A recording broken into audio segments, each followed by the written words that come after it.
Hello friends, MS coder में आपका स्वागत है। आज की इस वीडियो में हम जानेंगे एग्रीगेट फंक्शंस के बारे में, जो बहुत ही ज्यादा यूज किया जाता है जब आप कॉम्प्लेक्स क्वेरीज करते हो। तो बहुत ही ज्यादा जो यूज किए जाने वाले जो फंक्शंस होते हैं वो एग्रीगेट फंक्शन होते हैं, और ये बिल्ट इन फंक्शन होते हैं। आपको इनको बनाना नहीं पड़ता, ये पहले से ही एसक्यूएल सर्वर का जो सिस्टम है वहां पर मौजूद होता है। डायरेक्ट सिर्फ आपको क्या करना होता है, इनको यूज करना होता है। तो पहले हम इसकी डेफिनेशन देखेंगे और फिर हम इनको क्वेरी में भी यूज करके देखेंगे। तो इसकी डेफिनेशन क्या बोलती है? Aggregate functions perform calculations on multiple rose of a table and return a single value. यानी कि क्या होता है कि टेबल के अंदर आपकी मल्टीपल रोज होते हैं, तो सबके ऊपर ये कुछ ना कुछ कैलकुलेशंस करते हैं और एक सिंगल वैल्यू आपको रिटर्न करके देते हैं। देखिए यहाँ पर इसको समझने के लिए हमें इनके फंक्शंस को देखना पड़ेगा। जैसे काउंट है, काउंट का काम क्या होगा कि आपके टेबल के अंदर जितने भी रोज है ये सबको काउंट करेगा और एक सिंगल वैल्यू रिटर्न कर देगा कि आपके टेबल के अंदर इतने आइटम मौजूद है। सम का काम क्या होगा कि जितने भी आइटम्स हैं उनकी जो कोई प्राइस होगी, सेलिंग प्राइस होगी या कुछ भी क्वांटिटी होगी, ये उनको सम करेगा सबको और आपको रिटर्न करके दे देगा। इसी तरह से जो मिनिमम है, ये क्या करता है, जो मिनिमम वैल्यूज होती है। सपोज कीजिए कि आपके पास एक आइटम नेम नाम की कॉलम है जिसके अंदर मल्टीपल आइटम्स है और आपको ये चाहिए कि किस आइटम की वैल्यू मिनिमम है, तो ये क्या करेगा, उसकी वैल्यू आपको रिटर्न करके देगा। इसी तरह से जो मैक्स है, ये क्या करता है कि मैक्सिमम वैल्यू को रिटर्न करके देता है। और भी बहुत सारे फंक्शन होते हैं, एवरेज फंक्शन होता है। तो आज की इस वीडियो में हम मोस्टली उन्हीं को जानेंगे जिनका हम मोस्टली यूज करते हैं। तो आते हैं हम अपने सिस्टम के ऊपर और इसको सिस्टम के ऊपर रन करके भी देख लेते हैं।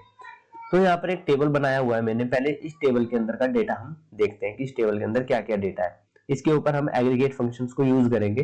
और एग्रीगेट फंक्शंस हमेशा जो होते हैं ग्रुप बाय के साथ यूज किया जाता है। अगर आपको नहीं पता तो आपको पता होना चाहिए कि एग्रीगेट फंक्शंस को यूज करने के लिए हमें ग्रुप बाय को भी यूज करना होता है।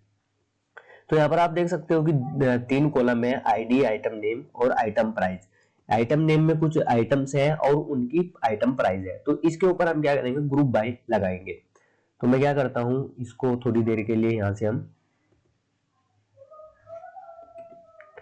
इस तरह से हम इसको क्या कर सकते हैं, ऑप्टिमाइज कर सकते हैं।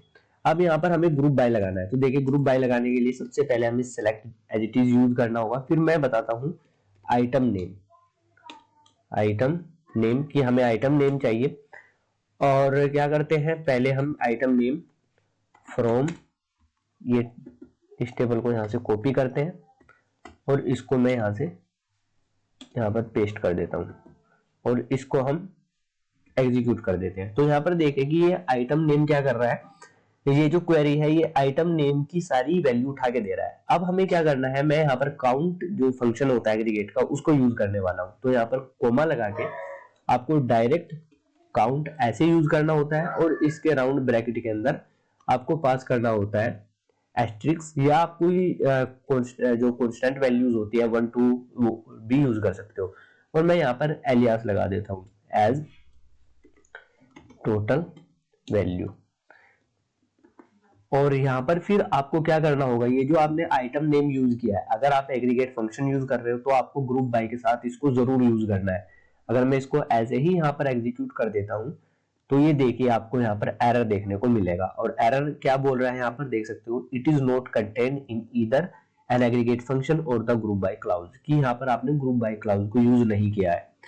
तो ग्रुप बाय क्लाउज को यूज कर लेते हैं हम यहाँ पर। और ग्रुप बाय को हम कैसे यूज करते हैं इसका एक पूरा सेपरेट वीडियो है, आप वहां से भी देख सकते हो। तो मैं इसको दोबारा से दोनों को एक साथ एग्जीक्यूट करता हूं।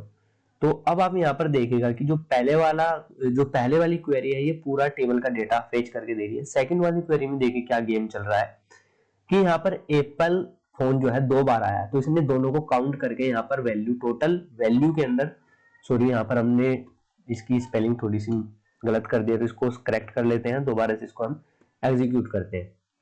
तो यहाँ पर टोटल वैल्यू की जो कॉलम बनी है इसके अंदर एप्पल फोन को इसने काउंट किया कि ये कितनी जगह पर मौजूद है और यहाँ पर इसका काउंट ला के दे दिया। इसी तरह से डेल लैपटॉप को काउंट किया, ये 1 बार है तो यहाँ पर 1 आ रहा है। इसी तरह से फोन को इसने काउंट किया और यहाँ पर इसने इसकी वैल्यू को ला के दे दिया। तो इस तरह से हम काउंट को यूज करते हैं।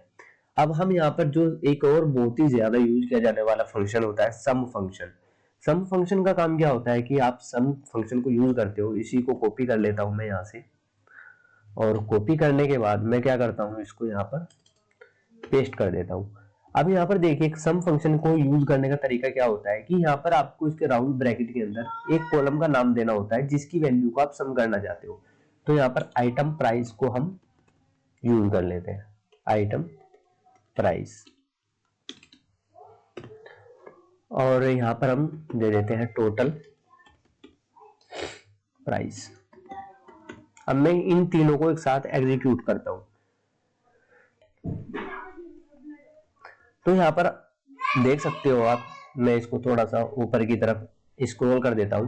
पहली जो क्वेरी है ये पूरा टेबल का डेटा लाके दे रही है, दूसरी क्वेरी को अभी हमने जाना था, तीसरी क्वेरी देखते हैं ये क्या कर रही है। देखिए यहाँ पर इसने क्या किया, जो एप्पल फोन है इसके सारे वैल्यू को इसने काउंट किया। एप्पल फोन आप देख सकते हो कि दो जगह पर आ रहा है, तो इसने दोनों को काउंट किया, सॉरी सम किया, और टोटल प्राइस के अंदर यहाँ पर दे दिया। यहाँ पर इसकी जो स्पेलिंग है इसको आप करेक्ट कर लेना। इसी तरह से डेल लैपटॉप की वैल्यू जो है एक ही बार आई है, तो इसने एज इट इज लाकर यहाँ पर प्रिंट कर दिया है। तो आई होप कि आपको समझ में आ गया होगा एग्रीगेट फंक्शन के बारे में। आज की इस वीडियो में सिर्फ इतना ही रखते हैं। अगर ये वीडियो आपको हेल्पफुल लगी हो तो इस वीडियो को लाइक करके इस चैनल को जरूर सब्सक्राइब कर लीजिएगा। Thanks for watching.